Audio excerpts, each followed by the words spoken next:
Ladies and gentlemen, citizens of the universe, this is Roster Watch. My name is Alex Dunlap. I'm joined by Cody Carpentier. And today, Cody, we're coming with news that Stefon Diggs, coming off of an ACL tear at the tender age of 32 years old, has signed a big 3-year deal with the New England Patriots. Your immediate thoughts? My immediate thoughts are, wow, this contract being as large as it was for a guy that's, months away from turning 32, 10 years in, coming off of an ACL. Wow. And the contract, 25 million guaranteed, 23 million per, or no, not 23, 17.25 million per year. People act like it's a potential, like, oh, it's actually a 1-year, 2-year deal. It probably is in totality, but this is just, to me, it's a lot of money. But I guess when you do look at like the De'Ami Browns or the Darius Slaytons of the world that got 10 and 12 million, it makes sense, but it's a lot of money to give to a 32-year-old that literally is coming off of another knee injury. He had the same knee injury a decade ago in college.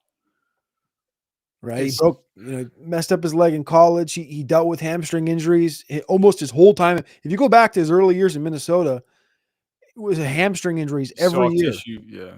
Every He had year. soft tissue issues for sure. So I have worries. But I think the one I did read one thing to where there were the 32 beat writers that do a great job. They had a thing from an AFC executive that said the dollar figure came as a surprise to some in the league. One AFC executive said it was more than everyone thought Diggs would get this offseason, but that amount speaks to how badly the Patriots wanted to add talent to their wide receiver room. Obviously, earlier this year, we heard their interest and their over offer of Chris Godwin, who goes back to Tampa. And then they were in the DK Metcalf sweepstakes, and they kind of settled for Stefon Diggs. But I guess in totality, the Patriots think, if you want to talk about it, is they got a corner, they got a D lineman, and they got a receiver. And I'm thinking about the 4th overall draft pick. That's where my brain goes immediately.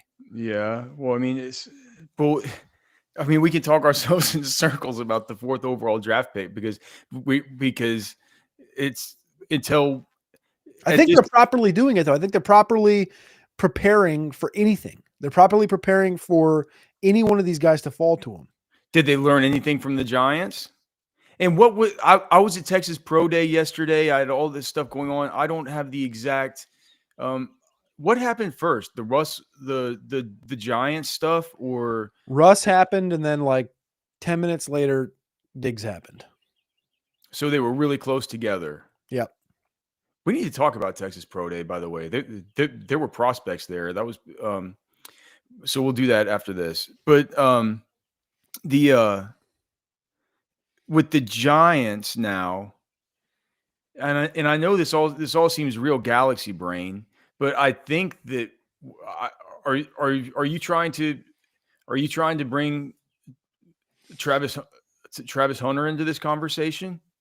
That's kind of where I'm at. I'm wondering. Okay, all right. So if that's the case, then if we just say Tennessee is gonna, we just say that Tennessee is gonna take Cam Ward, and we saw the reporting yesterday. I forgot who it came from, but it was total propaganda reporting from the Tennessee side, saying they're bringing in Cam Ward for his second visit after being impressed with him in his first 30 visit, and they're bringing him in again because they're so impressed and they're honing in on the fact that they really like him. They are still listening to offers, though, but the price has gone up now if you want to move up to number 1, right?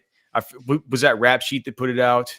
Somebody put it out. And so if we just say now, okay, well, Cam Ward at 1 to Tennessee, then we would have to say, all right, well, what about Cleveland? Are we just going to say that now Shadur Sanders goes there and we think it's fine because he's the type of quarterback who we could see, even if we don't think he's worthy of the number 2 overall pick and the league doesn't think he's worthy of the number 2 overall pick, they say we need a quarterback, and we actually have the head coach here in Stefanski and this kind of system, right? That this type of quarterback, you don't have to squint to envision him operating well within that system if it's run optimally, right? So, or then you have the Giants. They paid Russell Wilson possibly up to 20 million per year. They got Jameis Winston at 2 years, $8 million. So they're paying basically 5x more for Russell Wilson than they are for Jameis, who we said probably was going to be a placeholder either for a rookie or for another veteran who they brought in, be it Russell Wilson, Aaron Rodgers, anything happening post June 1 with Derek Carr, stuff like that, right? Well, now we know it's Russ. Are they set and out of the Shedeur thing? Because there's no way that we can even talk about Travis Hunter at 4 to the Patriots unless we say that Shedeur Sanders is going to one of those 2 spots. And now I think that the Giants are kind of out of the picture. Is that how you're seeing it? I see 1 and 2 as locks right now. So you think Shedeur to Cleveland is a lock? Yes. Okay. So yeah, then we can have that conversation. If they're locks, that's the question is what are the Giants do? Because the Giants have sort of, and here's been my question with the Giants the whole time is it's going to come down to, and it seems to have come down to how Joe Shane and Daboll view this quarterback group in that if they love Cam Ward, they needed to make a hyper move to 1 to get Cam Ward if they knew he was going to be the truth. Or you evaluate Shedeur Sanders, you have as many conversations as you can, you try to get the 2, or you try to stand pat and go get Shedeur. And if you can't move, then you go get one of Russ or Winston. And now that they go and get Russ and Winston, and they re-sign Tommy DeVito purposefully, I know it's nothing, right, but they go. It means something, right? It tells me that they're probably not going to go after a quarterback in round 1, and that if they're going to go after a quarterback, it's going to be somebody that they really know needs to sit for a year, like a Quinn or a Milroe, something like that, right? Whatever it is. And that they're going to hitch themselves to a veteran quarterback that they think can competently run an offense whilst a great defense carries the roster and they can facilitate the football to a Malik Neighbors. That's kind of what if they can win 9 games, I think Daboll saves his job. I think Shane saves his job, and they kick the can down to next year's draft class that looks like it's going to be better at quarterback, at least for projection stance. It looks like it's going to be better. And if you draft a guy in the 2nd or 3rd round, maybe you groom him a year later, who knows what's there. That's kind of where I view the Giant situation, and that they've kind of just thrown the towel in on this 1st round for quarterback. So Travis Hunter and Abdul Carter are just going to fall to 3 and 4? That's what it feels like. Okay, so say you're the Giants now. What would you do given if I'm the Giants, I'm going Travis Hunter, and it's not a question, because they signed Paulson Adebo from New Orleans, who has been a below average cornerback in the league for 4 years now in New Orleans. They have Deonte Banks, who they spent the 1st round pick on a couple of years ago. He's not quite like a Pro Bowl, all pro level, but he's fine. I think if you can put Hunter on the opposite side of him full time, and I think Adebo's at a requisite level that he can play. And he's played in the slot too. Fair. And then Andrew Phillips. I would have to go back and check, but I'm not wasn't it when they got rid of Lattimore, they had to move Adebo kind of. I remember. There were so many injuries. I think you're right. But my overthought is that Travis Hunter starts at cornerback opposite Deonte Banks, and I think you have a good duo there. And on offense, the idea of having something of substance with talent on the opposite side of Malik Neighbors is going to open up Neighbors a little bit more. Or if it doesn't, it's going to open up Travis Hunter in his 10 to 25 snaps a game on offense that he plays. I don't think, again, I'm never going to go into the thought that he's going to play every snap on both sides. It's unrealistic, but I do fully believe He starts, this is my belief the whole time. He starts at cornerback. He plays 10 to 25 snaps on offense every game. And if he can do that in this Giants offense, that'll really assist this offense, I think, in making more opportunities from Malik Neighbors, even the running game, and Travis Hunter. So to me, it's Hunter, and it's because of what they've done, what they've been able to do. They went out and made an aggressive play trading for Brian Burns last year. They, of course, drafted Kayvon Thibodeau 3 years ago. The defense is rather strong, and Dexter Lawrence is up front. Like, I think it's a good defense. If you could add Travis on the back end, I think it doesn't tie everything together, but it only is a building block on the back end. Plus, you get the weaponry on the offense. Whereas if you draft drafted Abdul Carter, I'm not sure how easy you are getting all three of Thibodeau, Burns, and Carter on the field at the same time. It feels not like a redundant asset because you can never have too many pass rushers, but with this high draft capital and the situation this team's in, I just don't think you can click that button. Yeah, I can't. I mean, I'm not sure that I would say that the Giants have a good defense right now. I mean, they definitely need to. I don't know if I said good, but I think it's requisite. You said strong. I mean, I don't think. I think Tyler Nubin's a good DB. I think they just paid Javon Holland. I think Deontay Banks is a good corner. They got like the 8th most yards in the league last year or something, though. What did they had like? I'm saying when you look at the route, I mean, they got tackling machine and Bobby Okereke. I think they got a good defense. Giants are not a good defense, but it doesn't matter. Like for this, it does. Like as far as for the idea of Travis Hunter. Good's not top 10, Alex. By the way, what? Good is not top 10 for me. Well, Good's not bottom 9. I don't think they're bottom 9 in defensive yards per game. They were okay. Well, the team sucked. Yeah. Well, yeah. I think the defense was part of it. I mean, it just was. But I do think adding Hunter would be helpful, and we would make the Hunter projection and what we kind of think about him easier. Because I think if Hunter were to somehow, God, how does he slide to 4? But if he slid to 4 to the nuts to the Patriots, he would be a wide receiver for those guys. It's the nuts. He would be a wide receiver, and then they would probably have some stuff where they would have him, and when they went to their nickel packages or whatever it is they do, the dime or something, they would have him play. That's the one way where you could see a situation where you could have packages for a guy on defense whenever you have two corners who that you feel strongly about, that you've made super big priorities in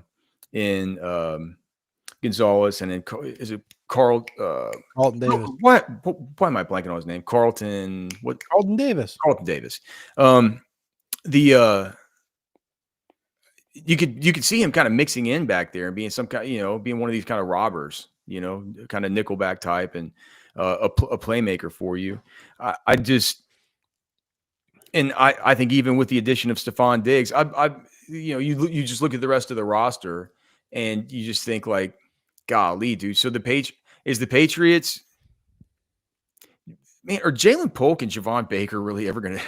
Are they going to show us anything here anytime soon? I think it's probably going to be Stefon Diggs, Demario Douglas, and today it's Booty and Kayshon Boutte. Is that it? I think today. So yeah, you get Hunter in there. You just like, but they're going to draft a receiver, whether it's Hunter or it's Jaden Higgins or it's something. They're going to draft something.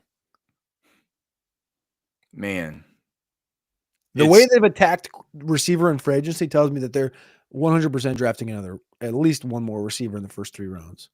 Yeah, for sure. But as far as Diggs, you said that you made a dynasty move on him. You said you made a fairly healthy dynasty move on him in the dynasty top 250. I was like, don't tell me what, just tell me on the show, because I have no idea. Did you move him? I figure you probably moved him down. Why would I move him up? I don't know. Maybe because he's going to New England. I don't know. He's coming off an ACL, going to New England. I mean, I guess you probably had it figured in that he has a torn ACL and all the rest to begin with, as far as your. Yeah. I mean, I am where I'm at. So when I made my update like last week, I think I moved him down, and it was with injury included. He didn't get signed in the first week of free agency. I don't know what he is. And we can only do with what we're told and what we're given, right? And what do you always say about the time around the draft? During the draft and free agency, what? The teams, They can't lie to you. it's the one time a year they can't lie to you. And if you go out and you give Diggs a healthy contract like this, and we know you've made a point, like I just said, to attack receiver. They've tried to get Godwin. They tried to get Metcalf. Who knows who else they've tried to get? Maybe they tried to get Ayuk. We don't know at the current stage. We know they tried last year at least. So they give Diggs the contract. Diggs is a Patriot. For the time being, there's no Travis Hunter there. For the time being, there's no Trey Harris there, right? So Diggs, for me, I had him at 122 in the one quarterback, top 250. I moved him up to 91. I moved him up 31 spots in the top 250. And that moves spots the spot where? That moves him past. So I had him at 122. He's now at 91. I moved him past Devontae Adams, Mike Evans, Deebo Samuel, Parker Washington, Jerry Jeudy, Jalen Coker, Marvin Mims, Adonai, Quentin Johnston, and right behind Cooper Kupp and Trey Harris. Age 32 Cooper Kupp, not coming off an ACL. Got him 5 spots ahead of Tank Dell, who's got his maniacal knee injury, but he's 6 years younger. I think it's probably. I mean, if you're asking me a dynasty, whether I'd rather have Stefon Diggs and maybe have him because all right, so if that's to Drake May, that's the thing, and he's the number one. Look, if this is $25 million guaranteed, what that tells me is that they can get out of this deal for after his age 34. This is his age 32 season. They can get out of it probably after his age 33 season. Now Spot Track and Over the Cap, they don't have the exact numbers as far as the contract yet, so I don't know what it was. But did you say it's an average per year? Was it of 17.5? So yeah, 17.25. Okay, and so what that probably means is 20, and there's 25 million guaranteed. You gotta figure that the way that the contract, they would be idiots if they didn't structure it in a way to where most of that money was kind of up at the front to where they could get out of it after the first 3 years. So if I could have, let's just say 2 years, they can get out of it, and I got 2 years of Stefon Diggs, 1 year where he's coming back off of ACL, where we've seen, it was. When did he get hurt last year? It was week 8. Week 8. He's I don't think he's going to be 100% next season, Cody. I think whenever you have Stefon Diggs in Dynasty, what you're hoping for is through the course of the season he gets back to being some semblance of Stefon Diggs, and then for 2026 you get one more solid year out of him. That's not really that much Dynasty equity versus a guy like, I don't know, man, versus like a Quentin Johnston. I know we think he stinks, but how old is QJ? 24. Adonai Mitchell's 23. His quarterback situation stinks. But here's the thing: if it keeps sticking out loud as bad as it has with Anthony Richardson, they're going to have to make a change. I saw Adonai yesterday, by the way. Gosh, man, these guys, whenever they get into the pros, I know that the college strength and conditioning, we always talk about how good some of these college strength and conditioning guys are. These pro strength and conditioning guys really turn these dudes into different animals. It's crazy. Adonai looks really good. I think I would probably have Diggs myself, probably more in the area of like dude, you have the exact area. I would have him below Deebo Samuel. Deebo's contract is 17.5. Diggs is 17.25 per. But Diggs is 3 years younger, and I hate to say it because we don't know what Drake May is going to be, but I mean, golly, it would take me about 2 seconds if I was an NFL GM to say that I would rather have Jaden Daniels. We've already seen that he's an elite talent elevator. I would rather have Deebo Samuel in Dynasty than Stefon Diggs.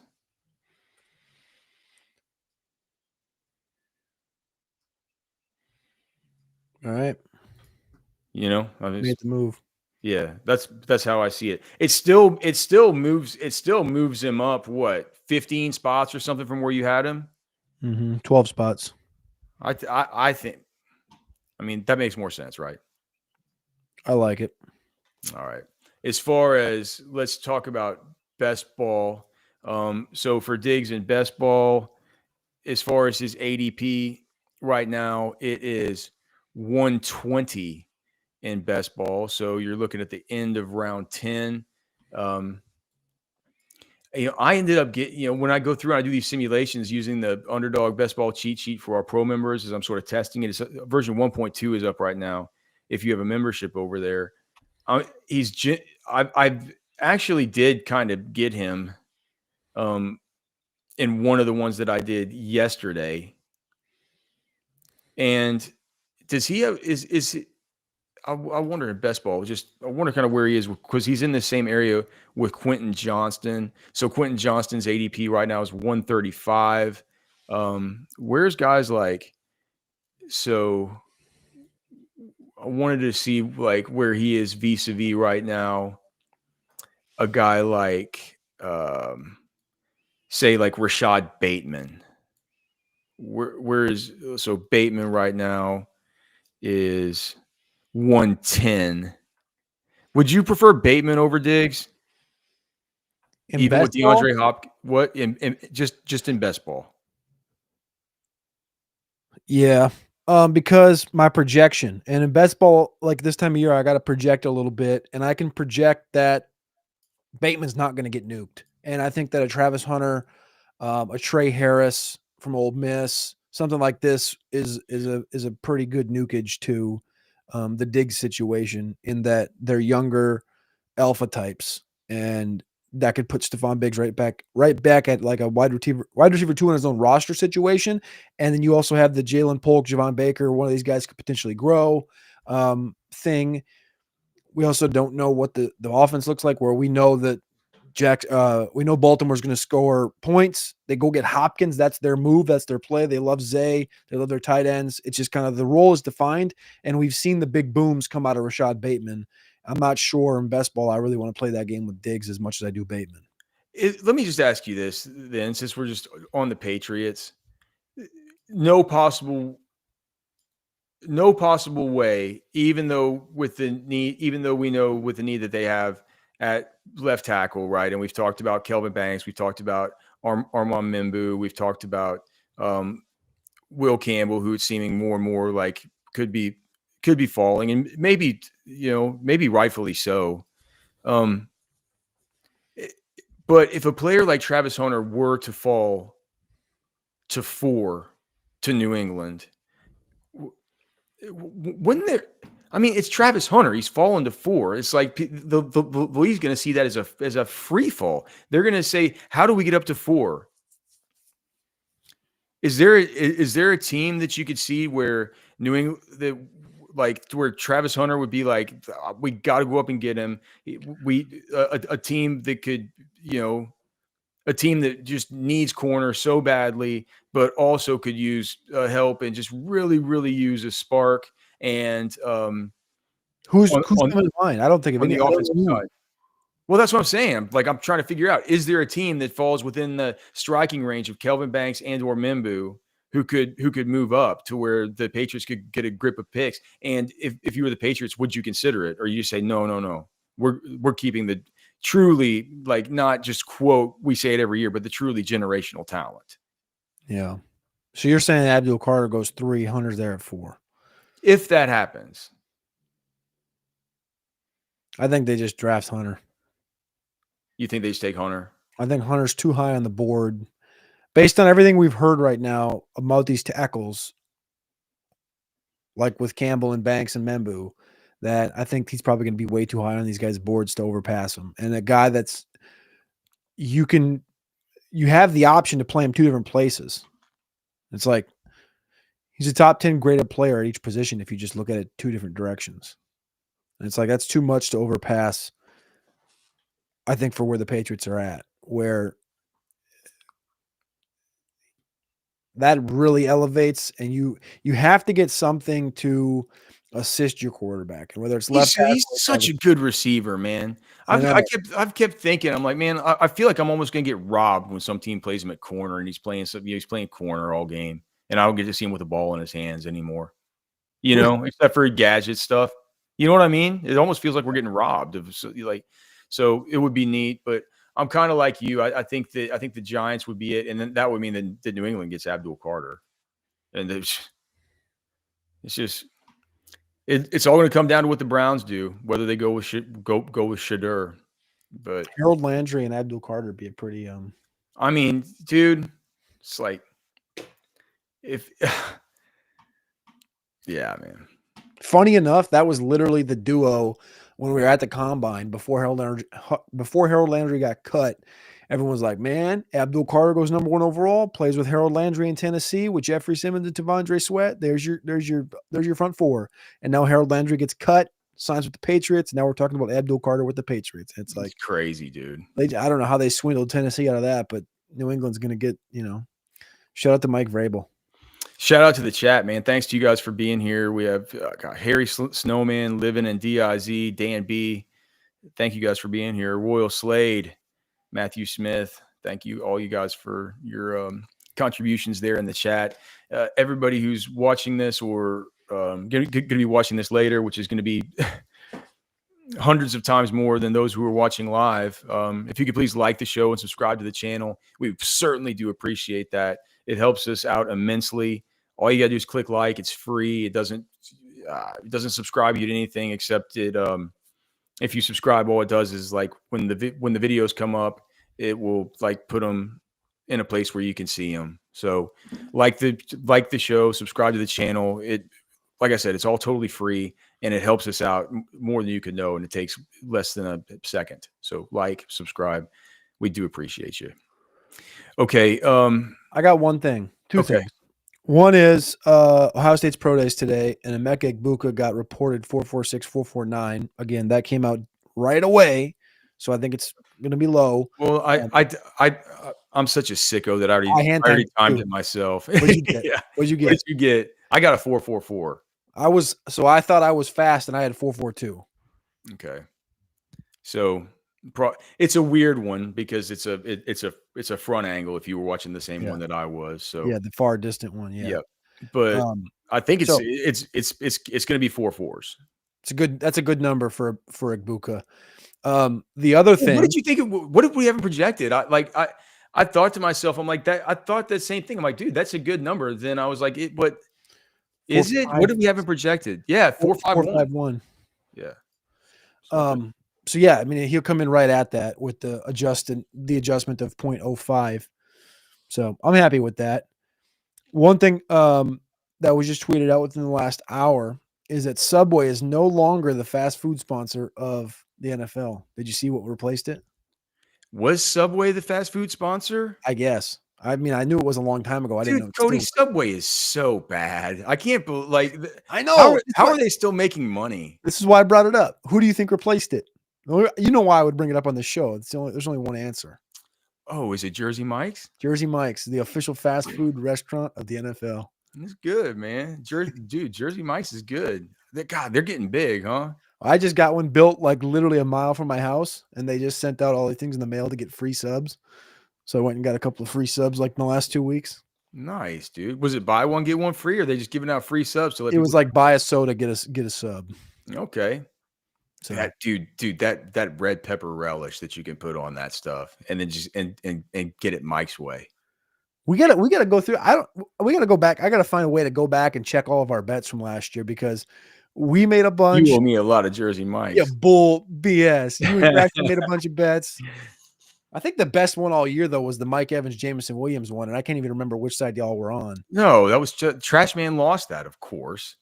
Yeah, but it was closer than anybody expected. Right. Well, Trash Man had a real beat on Jameson Williams, but to say he was going to outscore Mike Evans in PPR was just out of this world. I think I bet him a beef rib on that one. Speaking of 40s, well, I did some updating on my wide receiver dynasty rankings. Okay. But so I wanted to talk a little bit about Wait, that. why don't you put your dynasty rankings in the dynasty ranking sheet then? You just have your personal sheet No, I'm sorry. In my prospect and rankings. your rookies. Okay. Yeah. So did I the other day. So where'd you Okay. move? So I've, well, it- is Ted McMillan like, are people, um, are people getting too low on him and he's just going to go top 10 again, like everybody thought? Or do you think people Why? are starting to come around and realize sort of the same thing we are, that maybe he's not quite he's a good prospect, but not quite as good as, not quite as good as we'd been led to believe coming into last season. And then you kind of watch the games, and dude, if you catch Ted McMillan on the right game, you would come out of it saying, well, that's one of the best wide receivers that's come out in 5 years, right? Because I just watched him go for 280 yards and take over the football game and stuff. And then, you see certain games where he doesn't necessarily disappear, but I mean, I think you can argue. could argue what? That he disappears. Okay, well, I think he has hot and cold stretches. Which is odd whenever you have a quarterback like Fafita that you like shared a womb with. You know what I mean? Like, not literally, but you know what I mean. Like best friends since like young childhood.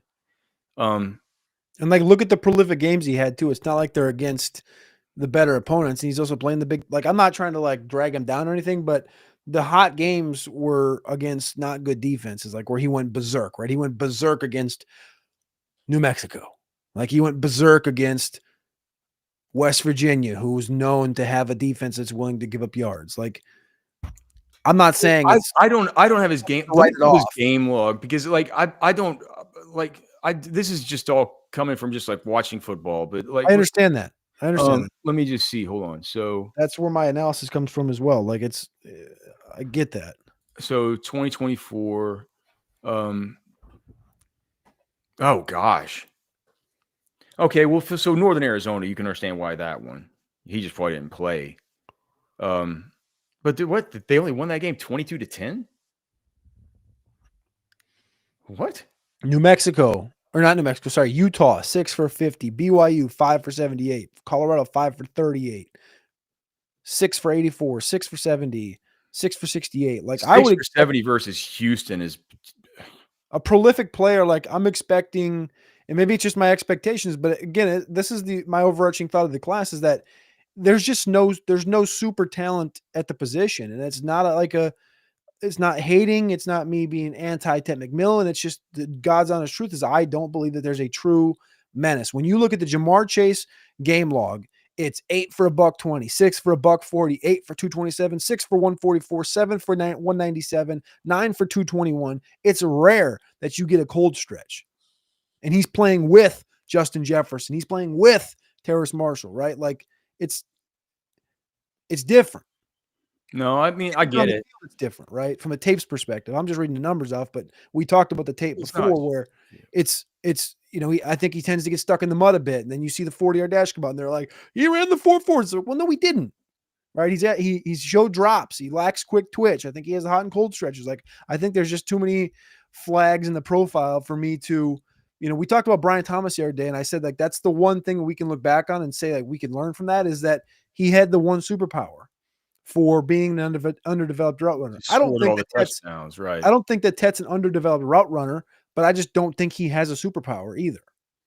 No, I get it. Whenever you're putting together the profile on him, you're kind of cobbling a bunch of different stuff together, right? There's not one thing you could point to and say like, well, look, he's got that. Yeah. You know what I mean? No, I get it. So I wonder. I still have Ted as my number 2, but now I have the information about Emeka Egbuka. I was sneakily a little bit worried he was going to run like 4.6 or something, and now I know that that's out of the question. So that's good. With Luther Burden, to me, it's only the hands. That's it. That's my only question. I think No, you have well, more I mean, questions about Burden than me, but 2024 is a question, and the hands. yeah. I mean, we've talked it over the difference from Luther Burden 2023 to 2024. You've given me your explanation or your various theories. To be completely honest, I'm not sure that I've completely bought any of those at this point. Like you say that the quarterback was bad. I'm like, well, it's the same quarterback as last. You know, we've been over this. I have trouble at the top. Do you know what, man? To me, it just makes it easier to make Matthew Golden wide receiver 1 and just be done with it. You say, I'm going with the best route runner and the one that I saw. If you want to talk about superpowers, just you look at the superpowers of the hands, the ability to, you know, contort to the football, just the super sticky nature of everything he does, and then add on the certified 4.29 speed, and then it does kind of it does remind me. I want to talk about that pro day from yesterday, but before the other thing, I just wanted to get your reaction to Xavier Restrepo and his 4.83. That actually looked slower than that if you watched it. Well, there was somebody that tweeted out that he had somebody clocked. This is just funny to me. I don't think it's true, but somebody clocked like a 5.1. Okay. But he actually, dude, he must have just been poor Restrepo, man. He had to have been getting so much reading all the mentions and stuff on X, because he actually got on X and he tweeted. Did you see what he tweeted out? He said, I hate to have to do this, and I normally don't do it, but I just have to address this given the circumstances. The other day before pro day, I felt a weird pop in my whatever. I forgot it was hamstring or something like that. He goes, and I thought I would run because in the days before I'd been laser timing between 4.53 and 4.58. And I just wanted to get out and compete, and I should have known better. And now it's in God's hands. But I just wanted to let you know. So that's not exactly this.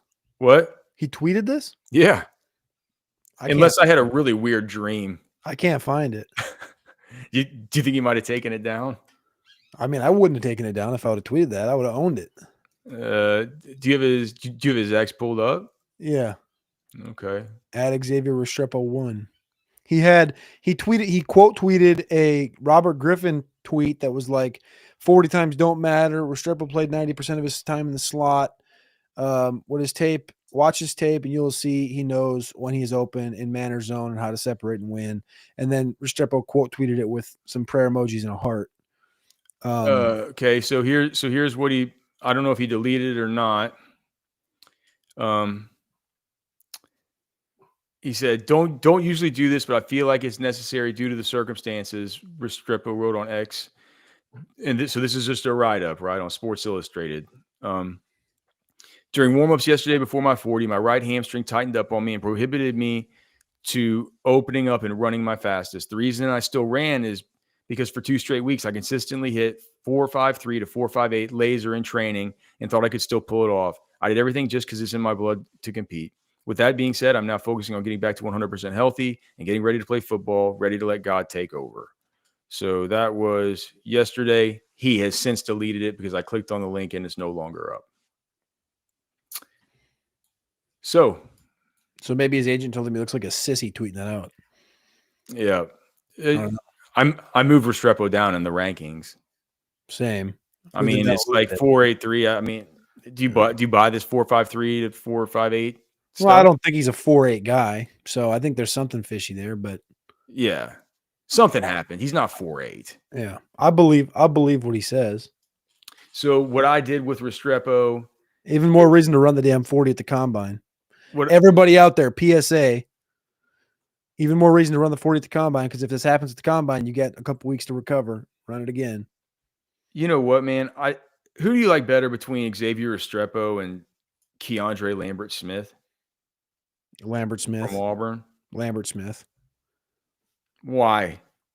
For just the 4.37 and I mean, if you're talking about like PPR and he lands in the nuts landing spot, attached to a quarterback that we know is going to pepper him, I think we have a conversation. Lambert-Smith or Restrepo? Huh?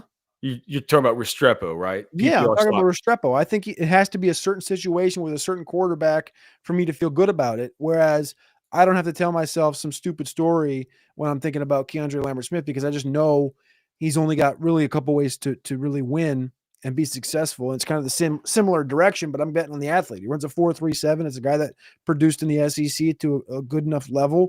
And I think he's a De'Ami Brown / Rashid Shaheed possibility, which I'll take my bet on that for a talent coming out of the SEC.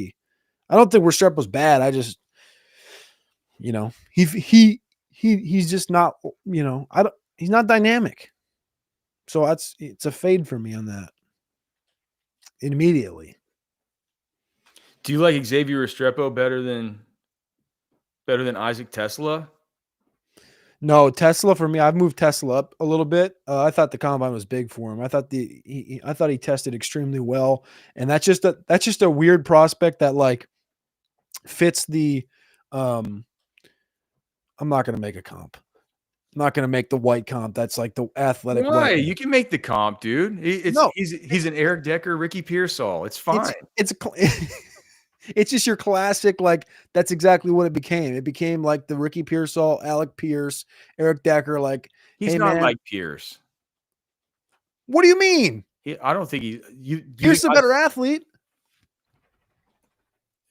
Pierce is just.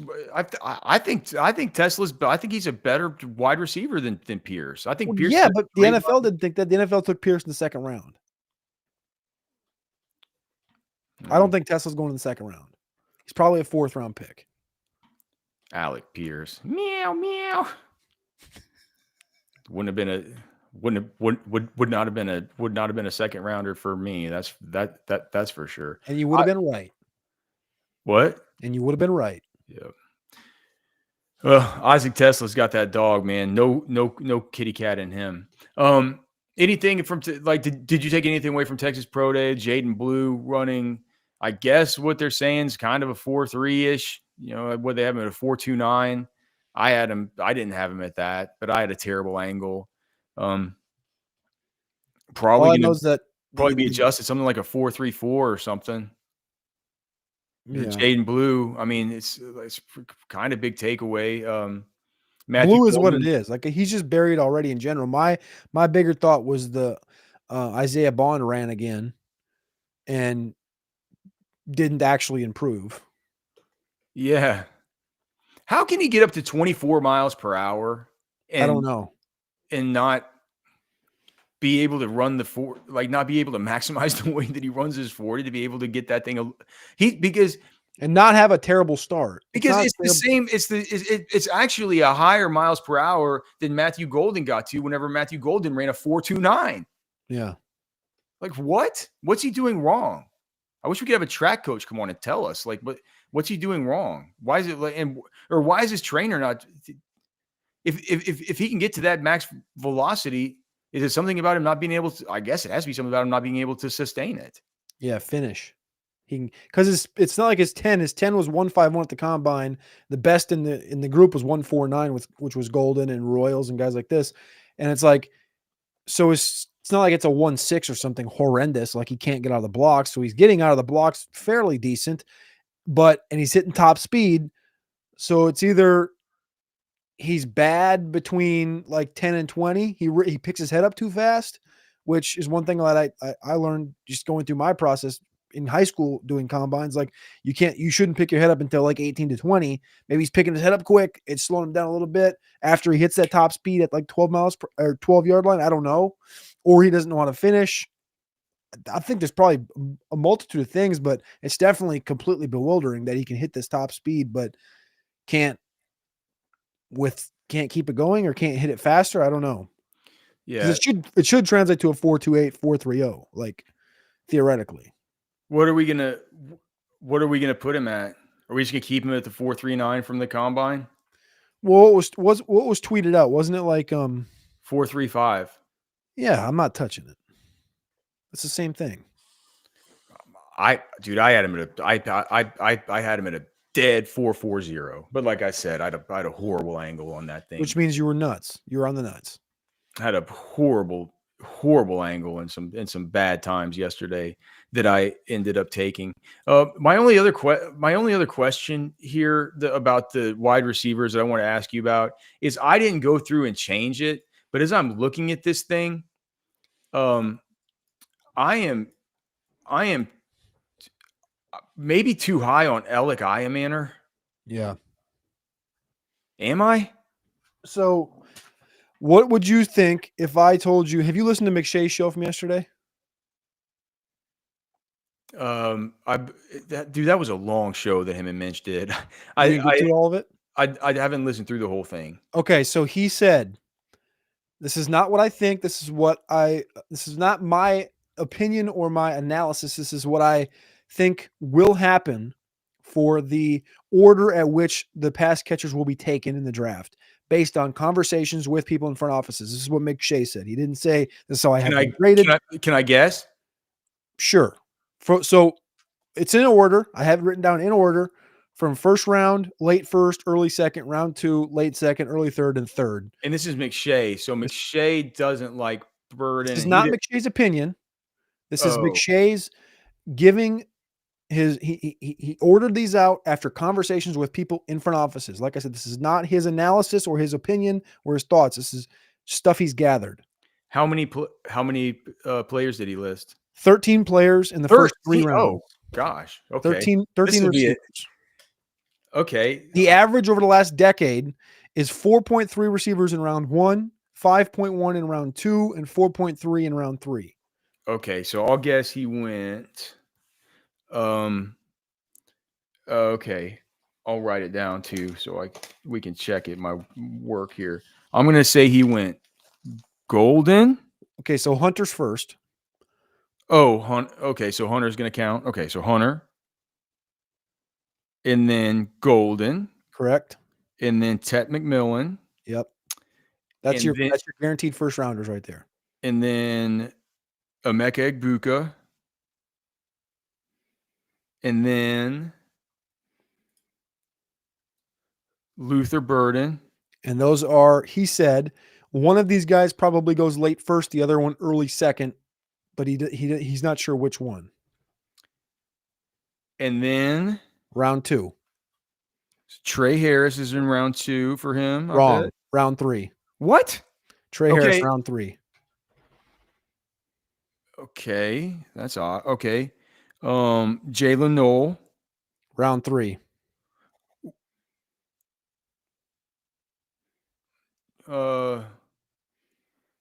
Jaden Higgins. Round 2. Okay, so Higgins. Gosh. You'll get there. We're gonna have a conversation here because there's a couple names that you're not gonna say. 1, 2, 3, 4, 5. So I'm at 6. We just talked about one of them. Bond in round 2. Is it somebody I wouldn't expect, but who like people sneakily like Jalen Royals? Yep, Jalen Royals round 3. 3, okay. So you're not going to say my guy's name, but my guy's in round 3, Torrey Horton. So Horton, Royals, and there's 2 guys left that he has considered late second, early third. Iamaner? Nope. Don't tell me. Okay, both TCU guys, Savion Williams and Jack Besh.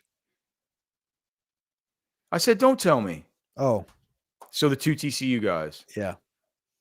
He has Savion Williams in the second round? That's what he said. He said there's just too much there. It's a direct comp to Cordero Patterson, and somebody's going to love him.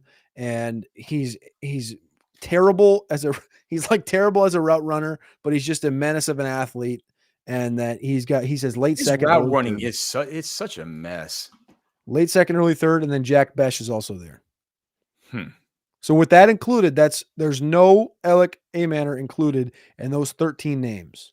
That's the one guy in our current top, I guess you'd say top 12 consensus or it's top 11 consensus. He's the one guy that's in there that is not projected in the first rounds. Hold on, wait. Cody, hold on, wait. Don't tell me that it can be true. Can it really be true? The size, speed, weapon with giant hands that blazes a fast 40 that comes from Stanford. Don't tell me that we're looking at another JJ Arcega-Whiteside.